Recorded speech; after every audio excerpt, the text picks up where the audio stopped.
No dobra, słuchaj, no miały być rozmowy przy kawie, wyszły rozmowy przy wodzie, żeby nie było, to jest woda, tylko i wyłącznie czysta. Ale spoko, bardzo fajnie, że dziękuję Ci, Mateusz, że jesteś. Mateusz Drążewski, szanowni Państwo, ci, którzy mnie widzą, Mateusz Drążewski, aktualnie wolny strzelec. Przede wszystkim mogę powiedzieć produktowiec? Chyba to jest, to nie jest. jak najbardziej. Przede wszystkim produktowiec. Człowiek, który miał doświadczenia z dużymi produktami w dużych firmach i z produktami może nie od zera, a z produktami już na poziomie, nie chcę mówić korporacyjnym, ale na poziomie powiedzmy, Scale-upu. na poziomie scale-upu, o, bardzo dobrze, na poziomie scale-upu, tak? I to jest między innymi, można powiedzieć, zdecydowanie tym produktem było Booksy, których już spokojnie można scale-upem nazwać, także brawa dla Was, Booksy. No ale też oczywiście członek Produkt Cafe, uczestnik Produkt Cafe, wykładowca. Innymi słowy, człowiek, który na produktach cyfrowych trochę się zna. Tylko tu jest też, wrzucimy jeszcze tylko tą małą dopominkę, na pewno zna się na tych produktach cyfrowych od strony produktu już działającego, ale produktu ogólnie też. Myślę, że to było dobre intro? Może być. Dziękuję chyba, za tak? intro i Tak? dzięki za zaproszenie. Błażej.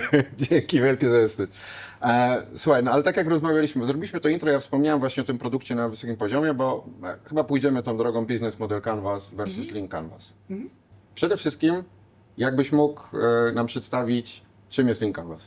W skrócie to jest framework i jak każdy framework nie jest wykuty w kamieniu i nie należy się do niego super przywiązywać, on ma pomóc nam zmapować to, jak powinien funkcjonować trochę nasz biznes. I tutaj jest taka gwiazdka. To może się tyczyć zarówno biznesu, który już funkcjonuje, jak i biznesu, który dopiero chcemy odpalić. To znaczy, może wchodzimy w nowe miejsce albo chcemy pogłębić naszą wiedzę na temat produktu, który budujemy. Możemy zacząć robić to nawet kiedy, że tak powiem, już na żywym organizmie. I to jest chyba ta różnica, co? Między Lean Canvasem i Business Model Canvasem, że w zasadzie Lean Canvas ma możliwość sprawdzenia się w obu tych przypadkach, jednak Business Model Canvas w przypadku budowania produktu od zera, no nie będzie optymalny, to jest, wydaje mi się, w ogóle understatement, bo tak naprawdę po prostu nie będzie przydatny. Jest za dużo rzeczy, które, połowa z tych rzeczy, powiedzmy, w jakiś sposób jest spójna, ale ta niespójność drugiej połowy sprawia, że to jest moim zdaniem uzupełnianie czegoś, co jest Business Model Canvasem na samym starcie, gdy nie masz żadnych klientów, zero, dopiero pomysł startujesz, jest po prostu niebezpieczne. Ja powiem tak, i odniosę się do jednego z Twoich shortów. Mówisz o tym, że nie ma jednej wykutej ścieżki. Nie wiem, 10-20 lat temu, kiedy chciałeś zacząć biznes, każdy by Ci powiedział, musisz mieć biznesplan. Potem zaczęto mówić, nie, wyrzuć biznesplan do kosza, musisz mieć business canvas. Nie ma jednej pewnie reguły i znowu się przyczepię, rozmawialiśmy trochę wcześniej, ale powiedziałeś uzupełnienie tego business canvasu. Właśnie. W każdym przypadku, niezależnie od tego, jaki framework wybierzemy, czy w jaki sposób zabierzemy się do tego, żeby zidentyfikować, kto jest naszym klientem, jaka jest wartość naszego produktu, dlaczego ktoś miałby z niego skorzystać i jak będziemy z nim docierać do naszych klientów, istotne jest zidentyfikowanie po prostu tych kwestii. Każde z tych narzędzi może być jednakowo dobre, jednakowo źle, bo każde z nich pewnie da się wypaczyć i każde z nich po prostu można uzupełnić i potraktować jak checklistę, a wydaje mi się, że to jest pierwszy i największy błąd. Po pierwsze traktowanie tego i to w szczególności w kontekście zarówno chyba biznes, jak i Lean Canvasu, traktowanie tego jako czegoś, co zostanie wykute w skale, tak? Czyli zapisanie tego długopisem czy uzupełnienie pól. Tutaj super zachęcam albo do pracy na żółtych karteczkach, albo w cyfrowej przestrzeni również na tych wirtualnych karteczkach, po to, żeby ten framework był dla nas żywym organizmem. To nie jest coś, co mamy wypełnić, to jest coś, z czego mamy korzystać, gdzie mamy poniekąd przechowywać naszą wiedzę i no, tak jak mówię, to jest coś, co powinno być żywe. To jest coś, z czego się uczymy, co może też nam tworzyć naszą historię, ale również w przypadku na przykład kontaktu z inwestorami, kiedy budujemy nowy produkt, może służyć jako rodzaj elementu demonstracyjnego, który pokaże nam nasz tok myślenia. I tutaj jeszcze jedna taka może mała gwiazdka. Jeżeli będziecie korzystać z Lean Canvasu, o którym za chwilę trochę więcej opowiemy, nie pokazujcie go od razu całego w całości. Nawet zróbcie sobie kopię pustego Lean Canvasu i po kolei zacznijcie sobie przenosić karteczki z tego już waszego istniejącego na ten, którym demonstrujecie po to, żeby pokazać cały proces, ponieważ on może być dla kogoś, kto jeszcze nie wie, czym jest wasz produkt, nad czym pracujecie, przytłaczający, bo tam Mogę- będzie mogę- bardzo dużo informacji. Mega zagrałeś do mojej bramki i w ogóle muszę chyba uzupełnić. My się z Mateuszem dobrze nie znamy tak naprawdę. Z Mateuszem poznaliśmy się na jednym warsztacie, Mhm. tak, za który Ci dziękuję, że wpadłeś do nas. Mówię o tym, bo zagrałeś mega do mojej bramki teraz, także nie chciałbym, żeby ktokolwiek myślał, że to jest ustawka, także dziękuję Ci bardzo, bo padły właśnie te dwa stwierdzenia, o których tak rozmawialiśmy. Mój osobisty problem właśnie z Lean Canvasem i z Business Model Canvasem też jest tak, że my podchodzimy do tego w większości przypadków, słyszę, że niektórzy podchodzą do tego w taki sposób, że zaczynają warsztat, uzupełnijmy teraz Lean Canvas. Tak? To nie chodzi, wiesz, boję się o to, że takie uzupełnijmy, to tylko i wyłącznie jeszcze bardziej, jest takie piękne angielskie stwierdzenie, when you assume you make an ass out of you and me. I to jest właśnie takie, wiesz, te założenia, to jest po prostu jeśli uzupełnisz, to uzupełnisz wszystko, w każdej chwili, każdym produkcie, o każdym pomyśle. No to nie ma sensu. Jeżeli to ma być narzędzie, tak jak powiedziałeś, framework, który działa, no niech to ma jakieś dane, tak jak w IT szczególnie się mówi, tak, że jakość twojego AI będzie zależała od jakości danych, które do niego Chyba we włożysz, wszystkim, nie? Shit in, shit out. Tak, dokładnie, shit in, shit out.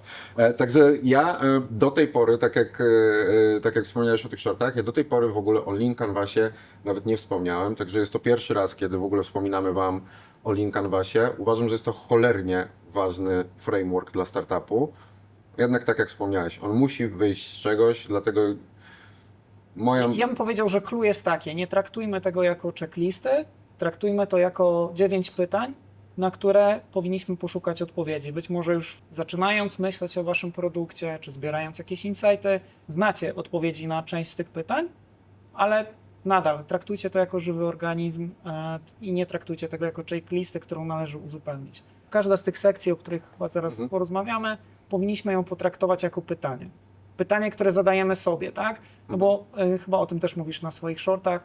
Jednym z problemów, które myślę obaj widzimy, zresztą to wasze, ale nasze warsztaty też pokazały, że jedną z kluczowych rzeczy w momencie, kiedy zaczyna się praca nad nowym produktem, to jest utrzymanie swojego ego w czeku. Czyli wydaje nam się, że mamy super produkt, albo projekt, albo pomysł i czasami może nam się tylko wydawać.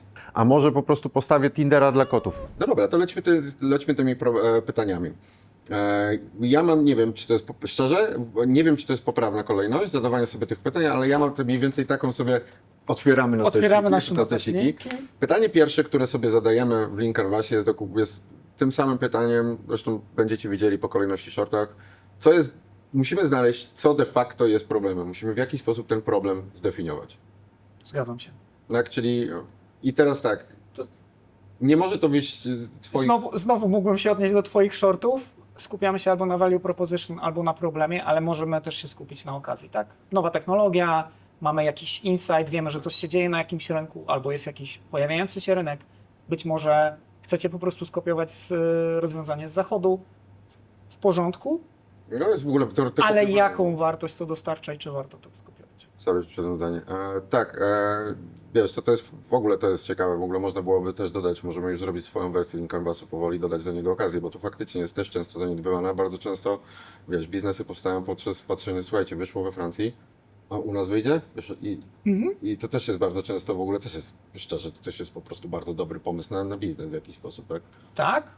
I tutaj dorzuciłbym gwiazdkę, bo trochę robimy dygresję, ale dobrze jest też zastanowić się, zadać sobie pytanie, dlaczego wyszło na tym rynku i czy rzeczywiście wyjdzie na naszym rynku, bo nawet jeśli chodzi o kraje europejskie, specyfika poszczególnych rynków, zachowań użytkownika potrafi być różna.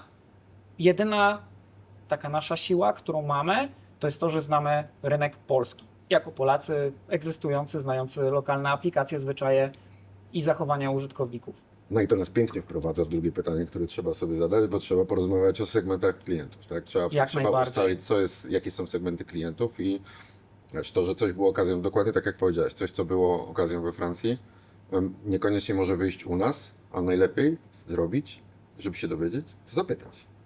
Jak najbardziej. I zapytać nie tylko potencjalnych klientów, ale też zapytać, dlaczego to zadziałało. Prosty przykład, może infrastruktura istnieje, tak? Czyli klient nie odpowie nam, że istnieje infrastruktura, ale jeżeli zbadamy jakby rynek czy potrzeby biznesowe, które są potrzebne, tutaj to też może wyjść, więc tutaj taka mini gwiazdka. Ale tak, wracając, segmenty użytkownika, absolutnie kluczowa rzecz, wydaje mi się, że na równi z tym, jaki jest ten nasz value proposition albo jaki problem próbujemy rozwiązać, to jest komu próbujemy ten problem rozwiązać. I wydaje mi się, że tak jak widziałem na warsztatach, to jest jedno z najtrudniejszych pytań, jakie w ogóle można zadać osobie, która ma nowy pomysł. Bo najczęściej padająca odpowiedź to jest rzecz, która pomoże wszystkim, co jest zbyt mało konkretną odpowiedzią, albo jest to odpowiedź tak, wiesz, szeroka, w sensie, no, chciałbym skierować to do użytkowników. W sensie jakich? Użytkowników aplikacji nadal to jest za mało, nie? Musimy rozmawiać albo o segmentach, albo o płci. Jeżeli to jest produkt, który potencjalnie ma trafić na rynki międzynarodowe, zachowaniach, geografii. Przykład, który uwielbiam przytaczać. No, jeżeli żyjemy w kraju, w którym zima jest 3/4 roku, to jest to dobry kraj, żeby sprzedawać kurtki zimowe i opierać na tym swój cały biznes. W państwie, nie wiem, okołorównikowym to sprzedaż kurtek zimowych tam się nie powiedzie, więc jakby zrozumienie, mimo że nasz pomysł może być super, prawda? Może być kompletnie nietrafione.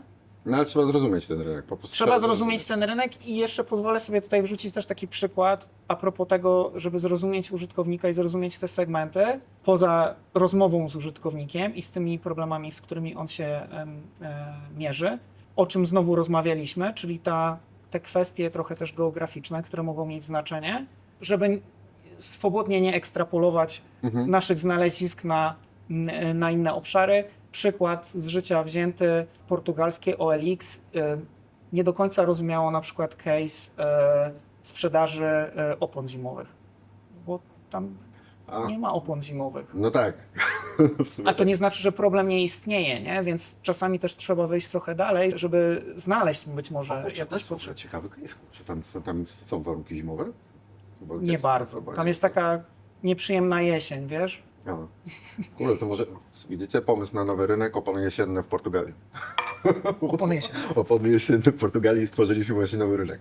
No ale okej, porozmawialiśmy, coś już wiemy po tym rynku i to jest właśnie ten moment, kiedy mamy pełne prawo do tego, żeby myśleć już o tym, jak to adresować. Tak? Czyli mamy prawo już myśleć o pewnych rozwiązaniach tego problemu, ale też zważając oczywiście na te pewne alternatywy, które do tej pory są używane. Tak? Tak, jeszcze bym się trochę popastwił nad tymi segmentami użytkownika, bo zaczęliśmy mówić o tym, żeby mocniej jakby zidentyfikować, No. czym są te segmenty. Te segmenty oczywiście, tak jak mówię, można przecinać po wieku, po branży, po języku komunikacji, też po specyfice branży. Być może jesteście na przykład techniczni albo technologiczni i to konkretne branże będą decydować będą odbiorcami potencjalnymi waszego rozwiązania. Tak jak mówiłeś, udać się do źródła i rozmawiać z tymi ludźmi. Teraz oczywiście się jeszcze pojawi pytanie, które pojawiło się na warsztatach, czyli jak mam do tych ludzi dotrzeć, tak? Bo nie do wszystkich jestem w stanie dotrzeć. I to jest rzecz, o której pewnie moglibyśmy Tak, której może moglibyśmy poświęcić. Powiem Ci szczerze, że godziny. wiesz, prawda jest taka, że jeżeli pada na warsztacie pytanie, jak do tych ludzi dotrzeć, to tak naprawdę dla nas, powiedzmy, osoby, które przyprowadzają warsztat, to jest dobry znak, to znaczy, że ten człowiek chce tam do nich dotrzeć. Tak? Jasne. To jest, ja się pastwię tam w tych moich shortach wielokrotnie, rozmawiajcie. Ja wiem, że pewnie już część z Was wyłącza już w tej chwili odbiorniki i tak dalej. No ale kurczę, no ale faktycznie, no nie zrobisz nic, jeśli nie pogadasz z tymi ludźmi, no musisz być, tak? I także to jest dobry sygnał, tak? Jak do nich dotrzeć, no. Jak będziesz Może próbował, być to tak. znajdziesz, no. I tutaj znowu taka, nie wiem, czy mini gwiazdka, czy może być tak, że znacie dobrze segment użytkowników. Bo na przykład może wy jesteście odbiorcą tego produktu, który chcecie zbudować. Albo może jesteście z tej branży, której chcecie zbudować i tej części nie musicie poświęcać tak dużo czasu. Błażej, masz duże doświadczenie w różnych branżach, różne biznesy otwierałeś, ale na pewno możesz powiedzieć o tym, że każdym z tych biznesów jakby początek i zrozumienie tej branży było zupełnie inne. Oczywiście są rzeczy, które się przekładają. Tak. Tak, nie, tak, no wiesz, ja byłem są rzeczy, które mają overlapy, ja dlatego jestem mega wdzięczny, bo wiesz, to mam dzięki temu szeroką perspektywę, ale wiesz, overlapy z branży budowlanej pojawiają się czasami w finansówce, pojawiają się czasami w nieruchomościach, tak? Ale potem jeżeli będziesz próbował te overlapy przenosić szukać na siłę tych overlapów w branży kosmetycznej, to możesz sobie zrobić kuku, zupełnie inny segment Inna klientów, charakterystyka. inna charakterystyka i tak dalej. Także tak, szeroka perspektywa i każda branża zdecydowanie jest inna i to pod każdym względem. Pod względem odbiorców, pod względem ludzi. Nie chcę teraz tego, może kiedyś to nagramy, kiedyś to jest materiał w ogóle na osobny odcinek. No ale dobra, to lecimy customer segmenty, tak? Mamy customer segment zamknięte. Rozumiemy to, że możesz ty funkcjonować w tym segmencie i doskonale znać problem, tak? Ja tutaj też dam gwiazdkę do gospodarza, ale pamiętaj, że to jesteś ty tylko jeden, tak? Także nawet jeśli znasz, będzie ci szybciej, będzie ci łatwiej, szybciej dotrzesz do, powiedzmy, tego core problemu, ale pamiętaj, że cały czas dopóki nie spytasz innych osób, to jesteś ty jeden. Może się okazać, że to jest problem tylko dla ciebie, a każdy inny znalazł już to rozwiązanie, tak? Także mówię, bo boję się, że wiesz, że teraz, bo boję się po prostu takiego sygnału, że skoro ty doskonale znasz problem, to możesz pominąć ten krok. Tak? Także nie pomijamy tego kroku, ten krok będzie szybszy, ten krok będzie łatwiejszy, ale nie pomijajcie go całkowicie, nawet obojętnie jak bardzo wam się nie wydaje, że doskonale znacie problem. Spotkajcie się z 5 osobami i pamiętajcie. Tak? Ja bym jeszcze tutaj dodał, że tutaj w momencie, w którym chyba teraz przejdziemy też do kwestii rozwiązania tego problemu, to już na samym etapie idei warto właśnie również w kontakcie z tymi naszymi segmentami odbić tę ideę, bo czasami może nam się wydawać, że rozwiązanie jest doskonałe, ale jest kompletnie nierealistyczne. Na przykład, nie wiem, wymagałoby od firmy porzucenia rozwiązań, na których pracuje już w tej chwili i skorzystania z twojego produktu i być może masz bardzo dobry pomysł i twój produkt w idealnym świecie mógłby zaistnieć, ale problem pojawi się w momencie dotarcia czy przebicia się do klienta końcowego. No tutaj wchodzimy też w kilka jeszcze odnóżek od tego moglibyśmy pójść, bo w tej chwili moglibyśmy pójść w kierunku MAI, tak, Most Advanced Acceptable i tak dalej, tak, moglibyśmy pójść w tym kierunku, w kierunku w ogóle blokady przed newtechem i tak dalej. Będzie na pewno za każdym razem, wiesz, tak jak teraz z AI oczywiście, myślę, że wiesz, w tej chwili AI przeżywa to samo, co przeżywał kalkulator w latach 70., tak jak były tam, czy jak Excel w latach 90., tak, że i w tych latach wtedy było tak, że nauczyciele matematyki mówili, że jeszcze no nie mówimy o tym, ale tak, ale kalkulator elektroniczny, tak, powstał kalkulator elektroniczny, nauczyciele matematyki mówili, że to wiesz, że to ogłupi dzieci, tak, tak, lata 90. Excel, księgowi mówili, że wszyscy stracą pracę, tak, i teraz jest AI, w zasadzie przeszło AI, wszyscy stracą pracę, bo AI zrobi wszystko, tak. Ja nie wiem, czy chcemy wchodzić tutaj w dygresję na temat AI, bo mi się z kolei od razu nasuwa, ostatnio oglądałem taki wideo essay na ten temat, że jesteśmy w tej pierwszej fazie AI, gdzie interfejs AI-owy przypomina pierwsze interfejsy, czy terminal, czy tak jak nawet mówisz o kalkulatorze, że jesteśmy na etapie, że dostajemy ścianę tekstu i tak naprawdę to nie jest to nie jest ta faza jeszcze, do której jakby zmierzamy, nie? Że ten interfejs nasz będzie ewoluował w AI, nie? Czy to będzie na przykład automatycznie kreujący się interfejs, nie? Zapytasz o lotę, a on ci wykreuje kilka przycisków, które powinieneś wcisnąć, żeby pójść dalej, nie? Zamiast, wiesz, oglądać ścianę tekstów i w taki konwersacyjny, mocno, ale no prymitywny niezwykle sposób. Ale to jest fajne w ogóle, wiesz, tak sobie myślę, to była fajna wizja przyszłości, że w zasadzie wiesz, mam jakiegoś swojego asystenta. No dobra, ale to dygresja w razie cię upotniemy. Tak, możemy przy innej okazji nad AI się popastwić. Nawet wrzucić tam, zamów mi taksówkę na lotnisko, tak? Albo sprawdź mi, wiesz, po prostu dotyka. Ale to z kolei ciekawy problem generuje. Zamów mi taksówkę na lotnisko. Czy akceptujesz koszt? I o której ona przyjedzie? Czy zdążysz na ten lot? Wiesz, jak już dojdziemy do takiego interfejsu, to chyba, słuchaj, najbliższa taksówka może się pojawić o tej godzinie i będzie cię kosztował transport tyle i tyle, powinieneś być na miejscu o tej. Ale korzystasz, albo miałeś szansę skorzystać z jakiejś Alexy, Siri czy coś takiego, wiesz. Hej, zamów Ubera na lotnisko i dostaniesz. Uber na lotnisko przyjedzie o 17:40, w ogóle podróż trwa 16 minut i zanim ty dotrzesz do tego, co ty byś chciał zrobić, jakby jest straszna bariera w tym, jakby tego całego procesu, nie? Zamawiania, a jeszcze taki tam też śmieszny przykład, wiesz, przyjdź do kogoś, kto ma Alexę w domu i powiedz, ej, zamów mi 2 karty graficzne RTX 5090 i zobacz, jak wiesz, jak tej osobie, wiesz, się robi gorąco, nie? No bo faktycznie. Dobra, słuchaj, lecimy dalej. Wróćmy do topiku, bo lecimy czas najwyższy na to solution. możemy teraz pogadać o solution, możemy pomyśleć o solution, ale patrząc też, ja lubię w to solution wrzucać też aktualne alternatywy do rozwiązywania, tak powiedzmy, Okej. jakiś ten, To ja bym chciał jedną gwiazdkę jeszcze do wszystkiego zrobić, bo, że tak powiem, może przemontujecie to. no, Wydaje mi się, że interesujące i też pokazujące Wam, jak pracować z Business Canvasem jest teraz to, że my w żadnym z tych segmentów czy elementów, nad którymi rozmawiamy, nie mówimy zrób to i to już jest skończone, nie? W sensie nawet w tej naszej dyskusji wychodzi, że podejście do każdego z tych elementów może być różne. Najprawdopodobniej musi być też skrojone do Waszego rozwiązania, albo nie wiem, zaczynacie i nie będziecie tego robić dobrze, nie ma znaczenia. Ważne, że będziecie po prostu to robić, nie? tak.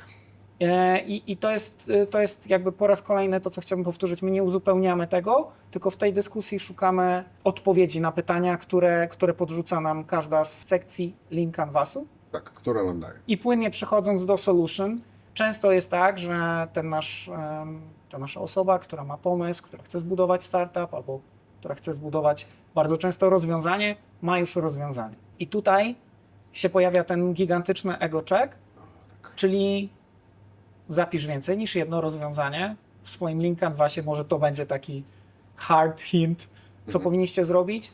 Zapisz inne rozwiązania, sprawdź, jakie są inne rozwiązania tego samego problemu, który zidentyfikowaliście, bo jeżeli interesuje Cię tylko budowa tego konkretnego rozwiązania, które już wymyśliłeś, to jest dla mnie czerwona flaga, że Ty chcesz po prostu zbudować ten produkt, ale Ciebie niekoniecznie interesuje, czy on się będzie sprzedawał i tak dalej, i tak dalej. W sensie to jest nadal spoko, tylko wtedy należy trochę obniżyć swoje oczekiwania, czy ja rzeczywiście buduję biznes, czy ja rzeczywiście buduję produkt, czy ja chcę sobie rozwiązać swój problem, albo po prostu mnie to jara i to też jest w porządku, nie? Tak, no to szczególnie tak programiści bardzo często tak mieli po prostu, że posiada ktoś skilla, po prostu mam trochę czasu, posiadam skilla, chcę sobie to zbudować, zbudowałem sobie, spoko. I okej, tak, ale ja bym to nazwał bardziej, to jest bardziej hobby niż biznes, tak. To jest tak samo, tak samo każda osoba, która ma jakiegoś skilla w gotowaniu, dopóki gotujesz dla siebie, pod siebie i dla siebie, to smakuje tylko tobie, jesteś z tym happy, ekstra. I o to chodzi, jesteś happy i spoko. No tylko nie myśl teraz, że ta jedna... Podbijesz tym świat. Tak, ta jedna potrawa, nie wiem, która składa się z masła orzechowego, nie wiem, oliwy z oliwek, jakichś truskawek, cholera wie, że nagle będziesz potem wmuszał, czemu świat tego nie lubi? Czemu tak? tego nie kocha, nie? Czemu tego nie kocha? Ja tak? kocham. Ale i w drugą stronę odbijając, najpewniej jeżeli masz jakiś pomysł, który rozwiązuje Twój problem, bo dużo przecież biznesów tak powstało, nie? Tak powstały wakacje, tak powstało Booksy. Jeżeli Ty masz ten problem i chcesz go rozwiązać, to najpewniej są inne osoby, które ten problem też posiadają. Tak jest. Broń Boże, też się tego nie neguje, że okej. Najlepszymi osobami do rozwiązania problemu są te osoby, które ten problem dotyczy bezpośrednio. Tak jak była w przypadku, akurat wczoraj mieliśmy event, mój znajomy, tak, męska klinika, wiesz, typowy, wiesz, nazwijmy to taki trochę e-commerce medyczny, tak to nazwijmy. No ale wiesz, sam doświadczał pewnego problemu, tak, i na podstawie tego problemu po prostu stworzył męską klinikę, tak, i udowadnia, że można robić coś, wiesz, w branży zdrowia, w branży, wiesz, health techu bez większych problemów, po prostu dzięki marketingowi, tak. No, wiesz, no, ale też, to jest też inna sprawa, że często nie zauważysz problemu, jeśli go nie doświadczysz, tak. Stefan Batory, jak zakładał Booksy, nie mógł się umówić do swojego fizjo. Michał Kaczorowski chciał porównać oferty wakacyjne, jak zakładał wakacje.pl z No tak. partnerem, także biznesowym. Także okej, jeżeli się ten problem pojawia, chcesz go rozwiązać, uważasz, że warto go rozwiązywać, to lecimy dalej. Czyli podsumowując, jeżeli chodzi o ten etap, o tą warstwę solution, to co jest najważniejsze, chyba wydaje się, żeby nie spisywać tylko jednego. Spisywać kilka potencjalnych tych solution, jeżeli już dojdziesz do tego etapu, że możesz w jakiś sposób myśleć o tych rozwiązaniach, to nie skupiaj się tylko na jednym, bo to po raz kolejny będzie też troszeczkę karmienie ego. Tak. Myślę, że to jeszcze co można by dorzucić, że w momencie, w którym rozmawiacie z użytkownikami, z waszymi potencjalnymi klientami, potencjalnymi odbiorcami tego rozwiązania dla problemu, które znaleźliście, to słuchać ich nie tylko słuchając w kontekście waszych już gotowych rozwiązań, bo często w tych rozmowach pojawiają się takie diamenciki ukryte w tej całej miłej konwersacji i tam może znajdować się lepszy pomysł, albo lepszy pomysł na biznes, albo lepszy pomysł na rozwiązanie, bo w tej rozmowie może wyjść, że problem jest bardziej ścisły, w sensie dotyczy bardzo konkretnej rzeczy i możecie go jakby w bardziej taki wycelowany sposób próbować je rozwiązać, albo może dotyczyć na przykład konkretnego segmentu. Badacie kilka segmentów, ale jeden będzie bardziej podatny na przykład na przyjęcie pewnych rozwiązań. Teraz jak już właśnie jesteśmy, jak mówiliśmy o tych rozwiązaniach, tak, o tym problemie i tak dalej, to znaczy, że w momencie jak się zaczęły pojawiać te rozwiązania, każde z tych rozwiązań, które spiszemy, będzie nosiło ze sobą jakąś wartość, tak? I tutaj w Lean Canvasie oryginalnie chyba jest w ogóle unique value proposition od razu. Jest ciężko, wiesz, tak mówić od razu, że to jest unique w tym przypadku, bo to, czy to ono jest unique, bardziej wydaje mi się, że właśnie może sprawdzić, bo chcę tutaj połączyć te trzy następne bloczki, tak jakby, czyli to właśnie value proposition, ten high level concept, jak chcesz sprawdzić to value proposition i te key metrics, jak zmierzysz, czy to faktycznie to unique value proposition, powiedzmy, faktycznie jest unique, tak? Także ja lubię je na tych warsztatach łączyć, tak jakby te trzy bloki, bo dla mnie one są, wiesz, te trzy bloczki są dla mnie po prostu integralne, tak jakby, one muszą współdziałać jeden obok siebie, tak? Nie wiem, nie wiem, jaka jest twoja opinia na ten temat, ale... Tak, znaczy myślę, że tutaj mam nadzieję, że to będzie wybrzmiewać z tej naszej rozmowy. Po pierwsze, że to są naczynia połączone i one nie tylko jakby jedne wynikają z drugich, ale często to będą takie przepływy, tak? Czyli coś odkryjemy w którymś obszarze i to może zmienić nasze podejście do na przykład do segmentów, które chcemy, czy do rozwiązań, nad którymi pracujemy. I takim jakby kluczowym elementem, który będę podkreślał, jest to, że mamy otwartą głowę, tak? Czy jesteśmy otwarci na pivoty w różnych obszarach. Jakie jest nasze rozwiązanie, jaki jest segment. W zasadzie jedno chyba, co powinno być stałe w ramach danego Lean Canvas, to jest ten problem, który próbujemy rozwiązać. Odnosząc się do tego, co mówisz, czyli czy to value proposition powinno być unique, czy nie. Wydaje mi się, że bardziej kluczowe jest na tym, żeby zidentyfikować, gdzie leży nasz value proposition, niż na tym, żeby ono było unique. Oczywiście wracamy do porywania się z matyką na słońce, czyli jeżeli byście chcieli stworzyć konkurencję dla SAP-a albo dla Jiry, to może nie róbcie tego, bo ciężko będzie znaleźć unique value proposition, nie macie tej mocy przerobowej, która jest potrzebna jakby w skali, tak? O tym mówię. No tam to jeszcze w ogóle trzeba wrócić do segmentu, tak? Bo tam, wiesz, tam też już, znaczy może Jira troszeczkę mniej, ale SAP to już jest, wiesz, to już jest tak mocno... No to jest kombajn do wszystkiego, tak? tak? Więc jeżeli waszym pomysłem jest stworzenie kombajnu do wszystkiego, który rozwiąże wszystkie problemy, to proszę nie róbcie tego. Chyba że macie już podpisany kontrakt z kilkoma enterprise, to pewnie czasami łatwiej jest zbudować cały nowy produkt, niż zdobycie po raz kolejny wszystkich pozwoleń i zgód. Być może tak, ale skupcie się na tym, żeby to value proposition było. W sensie, że jest rzeczywista wartość, którą dostarczycie klientowi, a myślę, że rozwijając wasz produkt, czy nawet mierząc się później z konkurencją, przyjdzie również ten moment, żeby zmierzyć się z kwestią unique. Czyli tej rozróżnialności was na rynku, być może będziecie pionierami w danej dziedzinie albo pionierami nawet na rynku polskim. Nie zawieszałbym się na tym, żeby ona była unique, ale po pierwsze, żeby to value proposition było, bo znowu, tak jak widziałem na warsztatach, często jest trudno zdefiniować to value proposition, nie? Myślę, że unique value proposition, sorry za dygresję, ale no jakby taka rzecz, którą często widzę, która jest budowana przez młodych stażem devów, to jest na przykład robienie jakichś to-do list. Jak wejdziecie sobie na apki, na App Store czy na to-do list jest pewnie tysiące, jeżeli nie dziesiątki tysięcy, jeśli nie setki tysięcy. Rzeczywiście, jeżeli wchodzicie w mocno nasycony segment, to warto zastanowić się nad tym, czy tam jest jakiś unique value. W sensie być może kolejna to-do lista jest potrzebna, jeżeli macie coś unique, tak? Ale w przypadku segmentów, które nie są tak mocno nasycone, myślę, że nie ma się co zawieszać na tym słówku unique. No tu jest tak, tu jest jeszcze wchodzi, to w ogóle też jest ładne przejście, bo tu można było teraz porozmawiać chwilkę też o pozycjonowaniu marketingowym, bo to jest też bardzo ładne przejście, gdzie też jeszcze to nie wybrzmiało aż tak mocno, przynajmniej na nas, bo na razie marketingu w naszym, do tej pory w naszej serii za dużo nie słyszeliście. Jednak to bardzo często to twoje uniqueness niekoniecznie wychodzi z produktu, a z pozycji, którą przyjąłeś na rynku i to bardzo często jest też w jakiś sposób ratunek, tak? Także fajniej jest być unique, ale skupmy się jednak na tym dostarczeniu wartości, bo jak dostarczysz tą wartość, to z punktu widzenia sprzedawcy, mówię Wam, jeżeli dowozisz wartość, to jest sprzedawca, który ją sprzeda, nawet jeśli nie jesteś nim ty.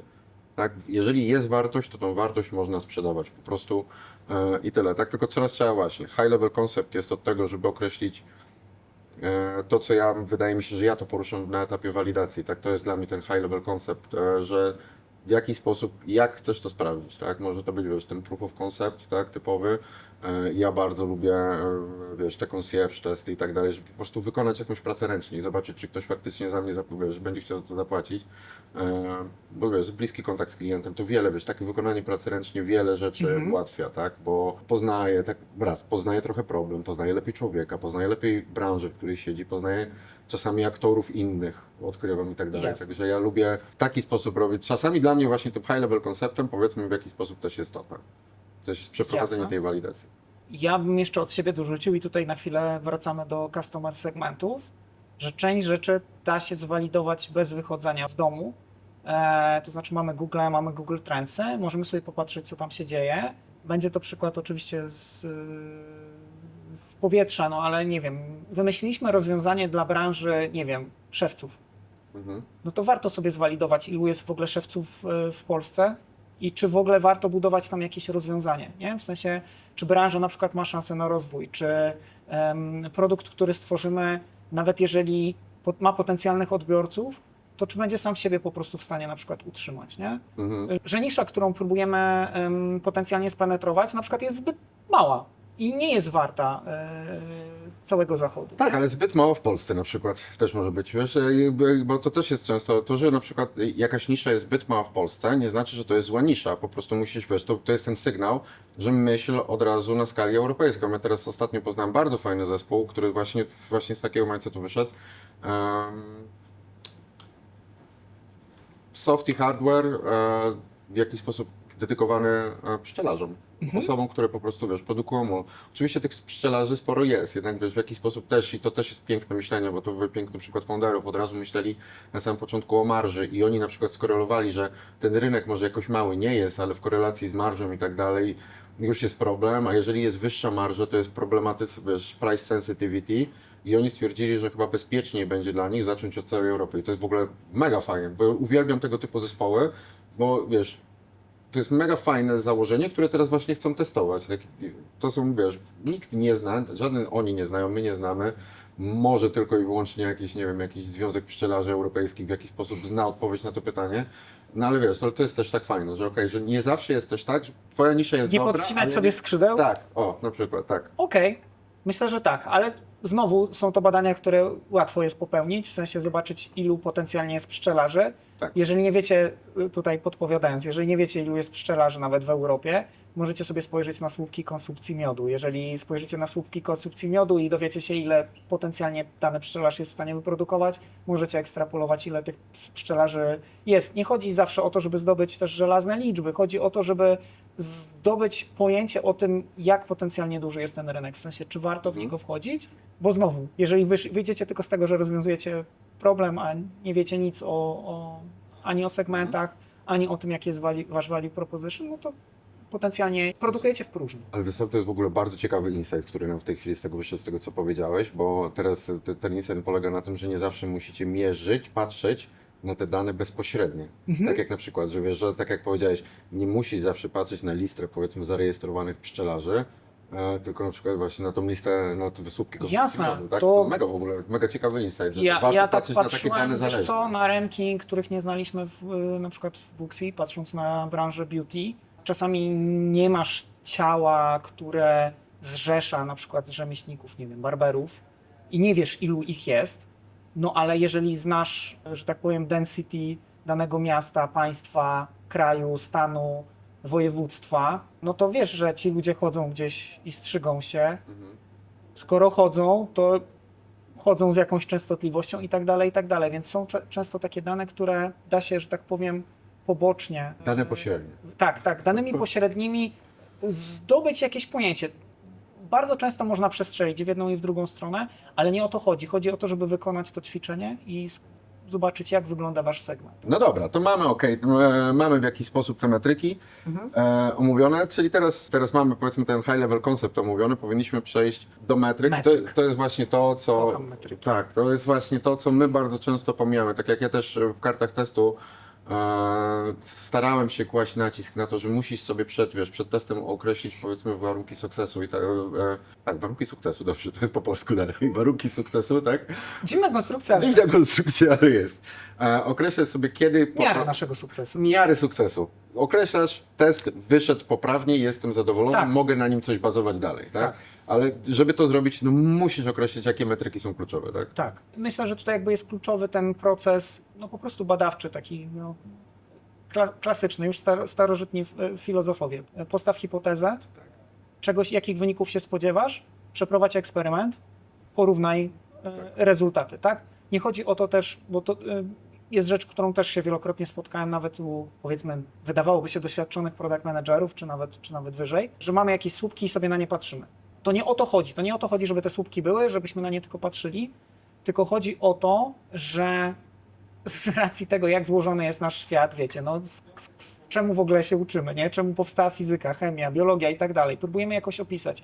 I te metryki, o których mówimy, w kontekście waszego produktu, w kontekście waszego Lean Canvas, to jest to, w jaki sposób próbujecie opisać rynek, w jaki sposób próbujecie opisać na przykład segmenty waszych użytkowników i w jaki sposób będziecie oceniać sukces waszego produktu, czy poszczególnych stadiów tworzenia, sprzedaży waszego produktu, nie? Bardzo łatwo jest się odnieść w momencie, w którym rozmawiamy już o rzeczach gotowych, nie? Na przykład Błażej sprzedawca wie, no słupki sprzedażowe, bardzo prosto o tym mówić, nie? No, jeżeli sprzedajemy, to jest dobrze, a jeżeli nie sprzedajemy, to jest źle. Jeżeli mamy więcej porzuceń niż nowych, to jest gorzej, a jeżeli mamy więcej nowych niż porzuceń, no to jest lepiej i tak dalej, i tak dalej. Tu jest łatwiej.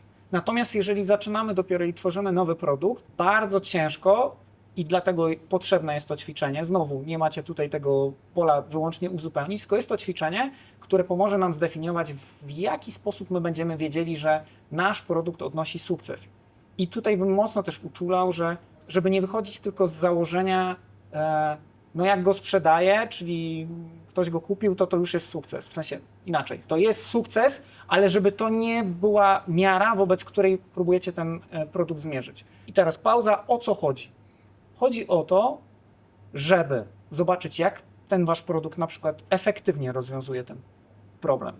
Tak, to jest tak, bo to jest właśnie to chciałem troszeczkę dorzucić, bo i to ja bardzo często się spotykam z zespołami. To jest troszeczkę już zaczynamy wchodzić w to określenie product market fit, które dopiero chciałem pokazać, ale to też jest pewne, to też są Przecinają się te dwie rzeczy. Tak, one się bardzo ładnie przecinają ze względu na to, że mam dużo zespołów, które ma, wiesz, powiedzmy, jest na tych początkowych etapach, jest na etapie wiesz, czasami testowania odpowiedniego value proposition i tak dalej, które value proposition jest lepsze, to w ogóle jeżeli już to robimy, że testujemy value proposition, to już jest złoto, tak, ale bardzo często są produkty, które mają super problem, jednak rozwiązanie nie jest optymalne, a troszkę działa. I wiesz, i patrzą na to, że wiesz, powiedzmy dostałem, wiesz, 100 lidów, mam jakieś 100 lidów zainteresowanych rozmową, z tych 100 lidów kupiło tylko 5. I wiesz, i z jednej strony masz ten, fajnie, 5 osób kupiło mój produkt, to już jest sukces. To jest ogromny sukces. Tak, ale nie wiesz o tym, zależy, jeśli zimny lid to tak, jeśli ciepły lid to niekoniecznie. Jeśli, wiesz, i teraz jeżeli masz z drugiej strony, i wiesz, ten mały sukces, ten 5 na 100, stwierdza, to muszę znaleźć więcej tych setek i przestajemy się czasami zastanawiać, że delikatny tweak, delikatna zmiana czegoś mogłoby naprawdę z tej setki dać 12. I to jest, wiesz, to jest troszeczkę tak, i to jest, wiesz co, szczerze, ja nie sądzę, żeby ktokolwiek miał na to złoto, dobrze, moim zdaniem po prostu dobrze mieć coś takiego w świadomości, że może być taka sytuacja właśnie też po to, żeby nigdy nie przestawać testować. Jasne, znaczy to bo ja mógłbym o metrykach bardzo długo, więc nie mamy tyle czasu, ale bym powiedział o takich chyba 3 najważniejszych rzeczach. Po pierwsze, te metryki będą się zmieniać w czasie życia produktu, co innego będziemy mierzyć i na co innego będziemy patrzeć na starcie, a w średnim czasie rozwoju i tak dalej. Czyli na początku w ogóle będziemy się skupiać pewnie na tym, żeby włożyć nogi między drzwi, jeśli chodzi o stadium życia naszego produktu. Nie mówię tutaj o stricte o metrykach. Potem będziemy dbać o to, żeby ci użytkownicy najpewniej z nami zostali, no ale to też będzie zależeć od modelu biznesowego, tak? Czy to jest sprzedawane raz, czy to jest subskrypcja, czy to jest coś, z czego ludzie korzystają. No i co innego będzie, jak będziemy rozmawiać już o monetyzacji, bo to też może być inna faza rozwoju tego produktu, zależnie od tego, czym ten produkt będzie. Ale to, do czego zmierzam, do czego chciałbym wrócić, że w kontekście waszego produktu metryki mogą być kompletnie różne, tak? Czyli produkt nie musi koniecznie trafiać do klienta końcowego w postaci nie wiem, aplikacji czy czegoś fizycznego i nie będziemy mówić o sprzedaży, ale na przykład metryką wiodącą na przykład będzie dla nas engagement, tak? Czyli użytkownicy chcą spędzać czas z naszym produktem. Albo to będzie retention, że oni wprawdzie nie używają go na co dzień, ale używają go często. Nie wiem, na przykład chyba najpopularniejsza przez dekadę w ogóle apka na App Store, zresztą od Apple'a, no to była aplikacja do katalogowania fizycznych mediów w domu, czyli książek, płyt, że mogłeś sobie zeskanować kod i widziałeś, jakie masz książki, gdzie one są kurczę, i tak dalej, i tak słyszałem. dalej. No ale to rozwiązuje prawdziwy problem, nie? I to jest jakby, wracając znowu do kwestii problemu, czy warto robić kolejną to-do listę, czy może lepiej rozwiązać jakiś problem, z którym mierzą się ludzie, nie? Tak na co dzień.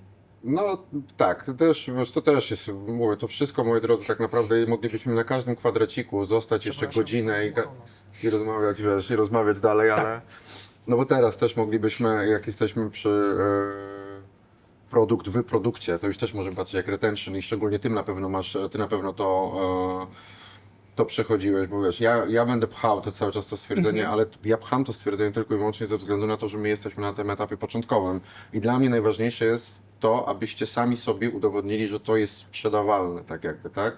Także ja będę pchał na tym etapie na tą sprzedaż, ale z kolei potem jak na przykład jakiś produkt się rozbudowuje, to jest powiedzmy jakaś produkt wewnątrz produktu, gdzie celem tego wewnętrznego produktu będzie zwiększenie tej retention, bo powiedzmy tą sprzedażą zajmują się inne aspekty produktu na przykład, tak? To jest perspektywa, Dobra, której ja nie mam akurat. Nie wiem, czy będziesz chciał, ukośnik mógł odpowiedzieć na to pytanie, No. ale może byś się podzielił, no bo budujesz teraz startup, Mhm.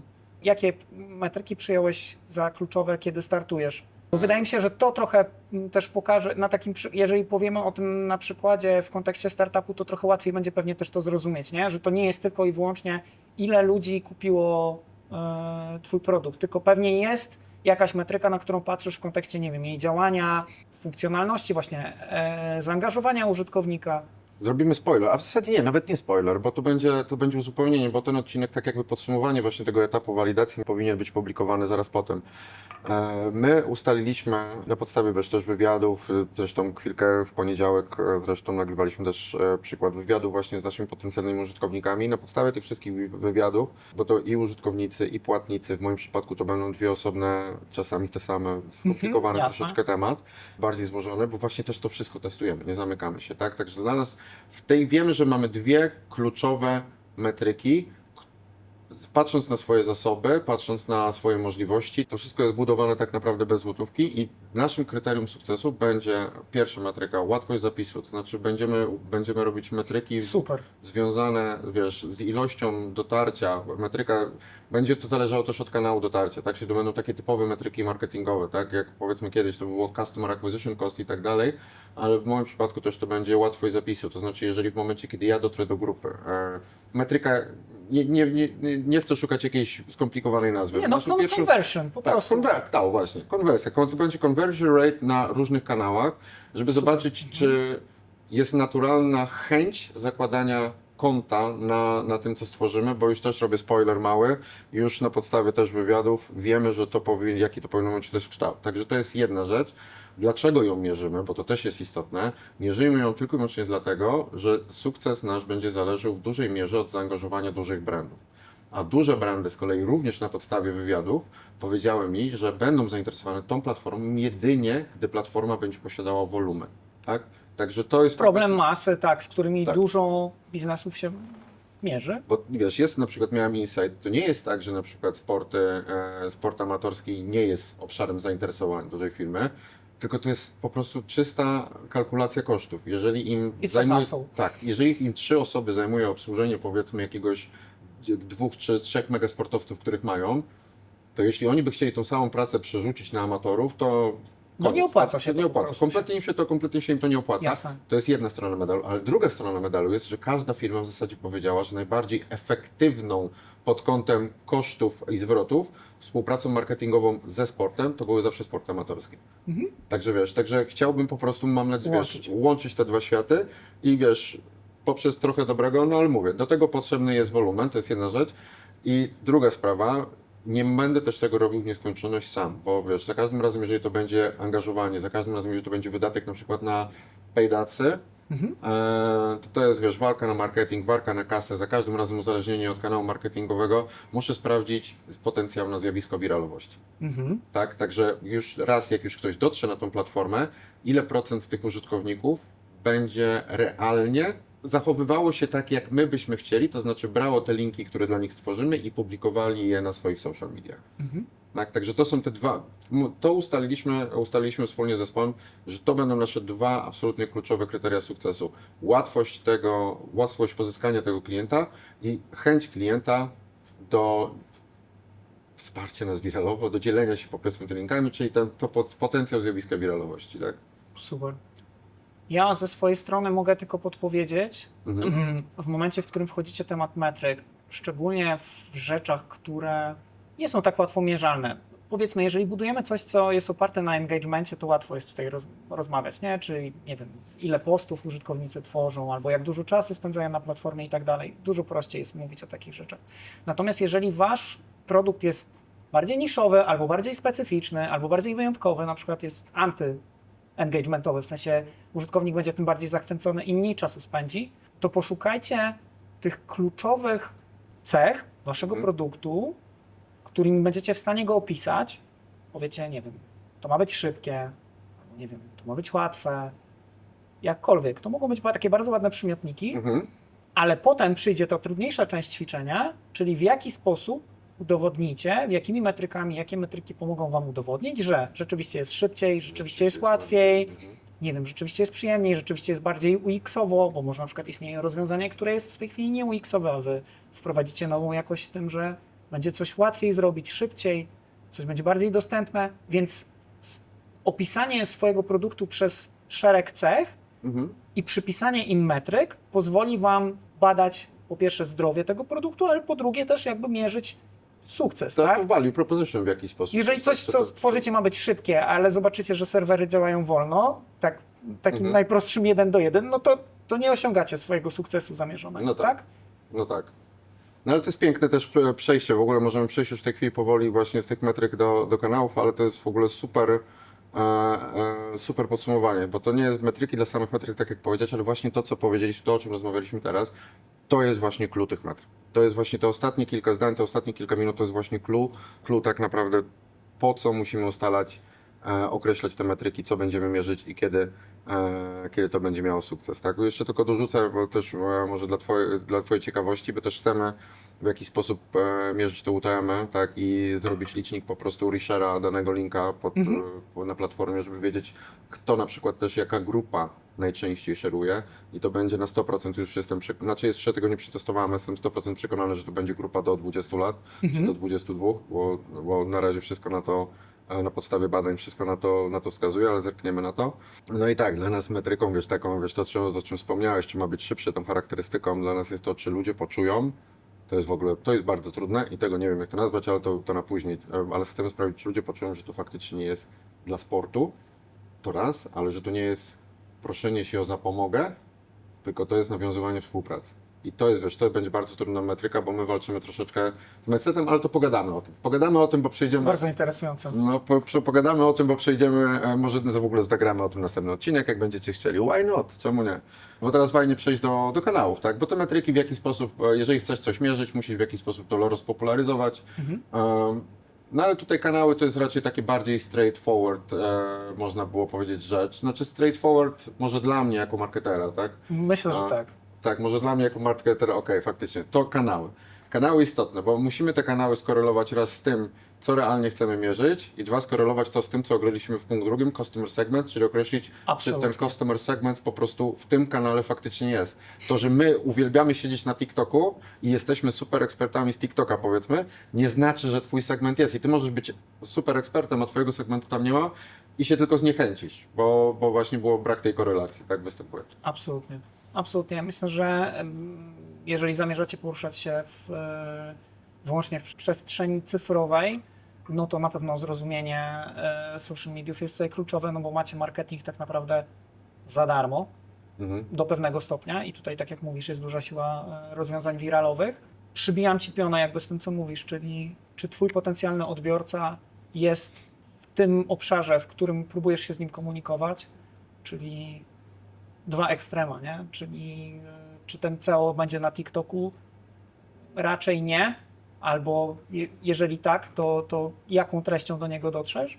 Przykład z życia wzięty, jeżeli na przykład targetujesz segment nieinternetowych użytkowników, może na przykład ludzi starszych albo ludzi mniej technicznie, że tak powiem, uzdolnionych, to znowu, czy wybór kampanii marketingowej na social mediach będzie najlepszy, a jeżeli tak, to na której platformie, nie? I tutaj pozwolę sobie użyć tego, że Facebook jest dla starych ludzi, no i należy wybrać właściwą platformę, ale znowu należy się nie bać tego, o czym opowiadałeś, czyli kontaktu bezpośredniego, być może tylko tak dotrzesz. Być może trzeba iść w media tradycyjne, telewizję, radio, billboardy.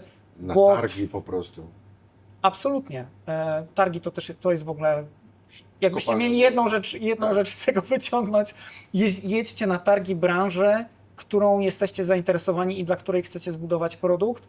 Tak. Złapiecie Ale to jeszcze, lidy, jeśli dowiecie mogę, się to tutaj muszę tutaj dodać ten dla branży, dla której chcecie zbudować produkt, to znaczy, że nie to zawsze to nie jest twoja branża. Ja widziałem to bardzo często powtarzając się w Ciekawe. firmach IT. Bardzo często to widziałem. Sprzedawcy, wiesz, firmy IT umawiali sprzedawców, wiesz, koniecznie, żeby jechali na konferencję firm IT. Wiesz, o co chodzi, że w sensie, że znajdziesz swojego klienta, budujesz software, to znajdziesz swojego klienta na konferencjach innych ludzi, którzy też budują software. No nie. No nie, no nie. I właśnie to jest ten jeden trik. Także to chodzi o to, że jeżeli ty jesteś, musisz Najprościej, skorelować. Tak? jak robisz aplikację dla branży, nie wiem, ślubnej, jedź na targi ślubne. No Tak proste, jest. to jest po prostu. Konfigurator sukien ślubnych, jedziesz na targi ślubne, tak? Tam są prawdopodobnie albo tkackie. Złapiesz lidy, dowiesz się, jak ta branża funkcjonuje, dowiesz się rzeczy, których nie wiesz po prostu. Tak, bo bardzo często w ogóle jest tak, że na takich targach, na tych raz jest ogromna ilość interakcji, ogromna ilość też i można się przyznać podsłuchanych rozmów. Ja bardzo często dużo insightów miałem z podsłuchanych rozmów, gdzie jak potem patrzę, co mówi, patrzę z jakiej firmy, sprawdzam, mówię, aha. Tak, także jest dużo takich smaczków, tam jest po prostu kopalnia informacji. Ja nigdy nie wytrzymywałem na targach dłużej niż jakieś 5-6 godzin w jednym miejscu, bo po prostu głowa puchła od tego wszystkiego. Tak. Już nie mówię to od dźwięku, ale też od informacji i jak jedziesz na targi, to, co widzicie tutaj, to jest absolutnie niezbędne. Tak, jak słyszysz insight, zapisuj, bo nie wiem, czy kojarzysz Mad Menów? Kogo oglądałeś Mad Menów? Odcinki pojedyncze. To nie, to tam była taka jedna sytuacja, znajdziemy to i będzie wstawka. Okej. In fact, one Christmas. Hush. I've got it. I got what? Achilles, I've thought of something very, very good. The dog ate my homework. I had a great idea and I lost it. I didn't write it down. I hate when that happens. To tak, wracając do tego. Ostatnie dwa kafelki, revenue streams i cost structure. Revenue streams, czyli po prostu najzwyklej określenie, jak zamierzasz na tym zarabiać i gdzie znajdziesz te pieniądze. Jak najbardziej. I znowu wracamy do segmentów, będziemy do nich wracać nieustająco. Badania, ile twój użytkownik potencjalnie jest gotów zapłacić, jaka jest specyfika danego rynku. Użytkownik w kraju bardziej dochodowym będzie w stanie zapłacić czasem więcej niż nie, I to ale, widzimy na nie, niektórych software ale to też się nie produktach. sprawdza. Tutaj znowu ciekawostka, mam nadzieję, że tutaj nie skłamię. Zapytano prezesa Rossmana chyba w zeszłym roku albo w tym roku, dlaczego ceny w Rossmanie są niższe w Niemczech niż w Polsce. Jaka była odpowiedź? Niemcy uwielbiają kupić tanio, Polacy uwielbiają kupić na promocji. O kurczę, to ciekawy statement. Ale widzisz, ale to też po raz kolejny zrozumienie rynku. Zrozumienie rynku jest szalenie ważne i będzie determinować to, jaki jest wasz cost structure, ile, że tak powiem, wasz potencjalny klient jest gotów zostawić u was pieniędzy. Oczywiście rozmawiamy tutaj o sytuacji, w której, nie wiem, jest to jakaś platforma typu SaaS albo jest to jakiś jednorazowy zakup. Zupełnie inaczej to będzie wyglądać w momencie, w którym na przykład wasz użytkownik jest de facto waszym produktem, tak? Czyli będziecie sprzedawać reklamę, Facebook. na przykład Facebook. Na przykład Facebook. Kiedy będziecie sprzedawać reklamę, czas waszego użytkownika na waszej platformie i tak dalej. Ale to, co jest tutaj kluczowe, wydaje mi się, to jest po pierwsze nie zniechęcać się, a z drugiej strony nie przeszacowywać w żadną stronę, bo wydaje mi się, jest to jedna z trudniejszych rzeczy, o ile nie pochodzicie albo nie macie takiego stricte kierunkowego wykształcenia, żeby w sposób bardzo przenikliwy być w stanie ocenić tak naprawdę, ile ktoś jest gotów zapłacić za wasz produkt. I znowu unikałbym korzystania z danych z ministerstwa, danych z dupy Dobry. i myślenia o tym, ile ktoś jest gotów zapłacić, bo wy jesteście albo wy nie jesteście gotowi za to zapłacić. Dokładnie, to jest problem, przepraszam, że wejdę, ale muszę, to jest Dawaj. problem, który ja bardzo często miałem jako sprzedawca na początku, bo wiesz, za każdym razem myślałem, Jezus Maria, jaki idiota by za to tyle zapłacił? Nieważne, ważne, że się znajdzie. Tak, wiesz co chodzi, nie to, że dla ciebie coś jest absurdalne, to jest tylko dla ciebie jest coś absurdalne. Znaczy ja tak miałem wtedy, tak, oczywiście. Myślę, że i znowu wracamy do tego, że to jest żywy organizm. Po pierwsze, żeby nie bać się zmian, to znaczy pivotować w kwestii tego, jakiego revenue stream się spodziewacie, w sensie, żeby być gotowym na to, żeby podnosić i obniżać ceny, tworzyć promocje, łączyć i tak dalej, że to nie jest wykute w skalę, że skoro dzisiaj zdecydowaliście, że nie wiem, wasz produkt jest wart $10, to on na launchu będzie wart $10.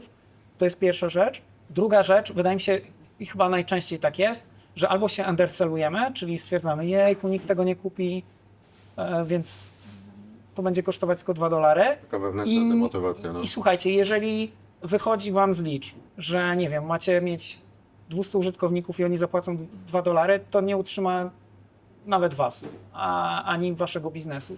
Ogólnie o pricingu jeszcze będziemy na pewno rozmawiać, bo jak już będziemy w ostatniej fazie powiedzmy naszego produktu, to na pewno musimy strategię cenową, na pewno z Wami omówimy, bo to też nie jest tak, że tak jak właśnie Mateusz powiedział, to nie jest tak, że sobie mówisz, to będzie kosztować 50 zł. A dlaczego tak uważasz? Bo tyle chcesz, żeby kosztowało, tak? To też nie może być. Ja bym chciał chyba zmienić swoją odpowiedź. Ja bym odpowiedział na to pytanie po raz kolejny pytaniem. No. To pytanie ma wyzwolić w was myślenie nad odpowiedzią, ile powinniście zarabiać, żeby to wszystko się spinało, w sensie, żeby ten biznes funkcjonował, ile ten biznes powinien zarabiać i pomóc wam odpowiedzieć na pytanie, jak to osiągnąć. Czyli może stwierdzić, że ten segment, w który celujecie, nie jest wystarczająco przychodowy, żeby w niego celować. Musicie obciąć koszty, może na przykład obetniecie feature'y produktu, który budujecie. Dzięki temu on będzie w ogóle dochodowy. Będzie biedniejszy, ale będzie lepszy. To jest jak z tanimi liniami, tak? Można usunąć fotele i jeszcze więcej ludzi wejdzie, nie? No, jak to było piękny był ten wywiad wtedy, jak mówię, że gwarantuję Wam, że jeśli usunę 3 ostatnie rzędy i zamienię to na 12 miejsc stojących, to te 12 miejsc stojących to będą pierwsze te, które się sprzedadzą. Które się sprzedadzą. Tak, tak. Więc to jest pytanie, co musicie zrobić, żeby to zarabiało. To nie jest tylko pytanie na to, że to ma być $5, $100 albo nie wiem, 29,99 miesięcznie. Ale to też mówię, to też może. Jest kilka podejść do tego, jak to obliczyć, tak? Bo Tak. mamy pojęcie kosztowe, mamy pojęcie na podstawie konkurencji, tak? I tak dalej, i tak dalej. Także strategię cenową. Po raz kolejny to jest pytanie, a nie pole do uzupełnienia. Dokładnie tak, bo idąc już ku końcowi, jak już wspomnieliśmy o kosztach, ostatni ten elemencik to jest właśnie teraz, jak już Koszty. macie cały tak naprawdę plejadę tego, cały obraz poniekąd, to rama tego wszystkiego to są te koszty, tak? I z kosztami ja bym prowadził nas do rozmowy w taki sposób, że bardzo często widzę, tu jest problem początkujących founderów. Okej, to ja to rozumiem, bo to wynika w jakiś sposób z chęci, pokazuje też zaangażowanie, pokazuje ambicje, pokazuje poświęcenie w jakiś sposób, że czy to stwierdzenie, że jestem gotowy do poświęceń. I bardzo często founderzy nie wpisują jakichś kosztów, pomimo iż się ponoszą jako oni, jako osoba. Tak? Absolutnie. Tak, i to jest bardzo, to jest ten problem, bo rozumiemy, ja doskonale rozumiem, bo też tak miałem, ja doskonale Was rozumiem, że chcecie tak robić, bo pokazujecie swoją ambicję, pokazujecie swoje zaangażowanie i gotowość do poświęceń, ale jedno co tracicie, to pełny obraz sytuacji. I w pewnym momencie, jak sobie zadajecie pytanie, że przecież jak ja to robiłem, to wszystko się układało, a teraz jak kogoś zatrudniłem, to ta osoba jest do dupy, bo nie wychodzi. Nie, bo wtedy nie liczyłeś kosztów, które byłyby związane na przykład z tą osobą, tak? To, że Ty nie musisz sobie wypłacać pensji, nie znaczy, że nie będziesz musiał na przykład wypłacać pensji komu innemu. Także ja tutaj, jeżeli chodzi o koszty, jedno, co ja chciałbym rzucić i rozpocząć rozmowę może na temat tego ostatniego kafelka, to jest to, żebyście naprawdę starali się spisywać wszystko. Ja chyba ze swojej strony jakby mam najmniejsze doświadczenie praktyczne w tej kwestii, badałem ten temat też wielokrotnie. Pracowałem na freelancie jako twórca, więc to też jest kwestia, która jest mi bliska, uwzględniajcie swój czas. W sensie wasz czas jest na wagę złota i w momencie, w którym wy ten czas czemuś poświęcacie, to tak jak mówi Błażej, albo kiedyś ktoś przejmie te obowiązki, co będzie generować jeden z kosztów, a drugi to jest po prostu nie bądźcie frajerami i nie róbcie czegoś za darmo. W sensie wasz czas jest wart dużo, Tak, a na koniec dnia na stole musi się pojawić chlebek, bo rachunek musi być opłacony. tak, rachunek musi być opłacony. W związku z czym, nie wiem, czy to, że robicie to po godzinach własnym sumptem, albo nie wiem, jeżeli to jest coś fizycznego, potrzebujecie materiałów fizycznych, czy jakichś półproduktów, z których budujecie ten swój produkt, to nie jest koniec, nie? W sensie gaz kosztuje, elektryka kosztuje, woda kosztuje, benzyna na to, żeby pojechać do klienta. To wszystko jest część waszego biznesu i to jest wszystko część waszych kosztów. I te kwestie nie powinny być pomijalne, no bo nie wiem, bo samochód już kupiliście jak byliście na etacie i teraz on już nie jest kosztem. Nie, on nadal jest Nadal jest. częścią waszego biznesu, jeżeli jest kluczowy na przykład w dostaniu się do klienta. Także już podsumowując teraz na koniec, tak, po prostu jeżeli chodzi o koszty, to sami się nie oszukujmy. Sami się nie oszukujmy i bądźmy w stosunku do siebie uczciwi, liczmy to wszystko. Nawet jeżeli my to poświęcamy, spoko. Nawet jeżeli ich nie ponosimy, spoko, ale je liczmy. Ale je liczmy, je spisujmy i żebyśmy mieli pełny obraz sytuacji tak naprawdę naszego produktu. To słuchaj, to wrap it up, Mateusz. Zróbmy sobie małe, najważniejsze tipy, żeby były na shorty. Twój pierwszy najważniejszy tip, jeżeli chodzi o Lean Canvas. Takie najważniejsze smaki. To jest żywy organizm, nie uzupełniacie go, tylko odpowiadacie sobie na pytania i on ma się zmieniać w czasie. To nie jest coś, co macie usiąść i w jeden dzień, tydzień, 2 minuty uzupełnić, bo znacie odpowiedzi na wszystkie pytania. Macie sobie za każdym razem zadać pytanie, o co dana sekcja mnie pyta, co powinienem tutaj zrobić, jaką mam pracę do wykonania, żeby zidentyfikować to, co pomoże osiągnąć mojemu produktowi sukces. Teraz ja wrzucę od To nie siebie. jest checklista. Tak jest.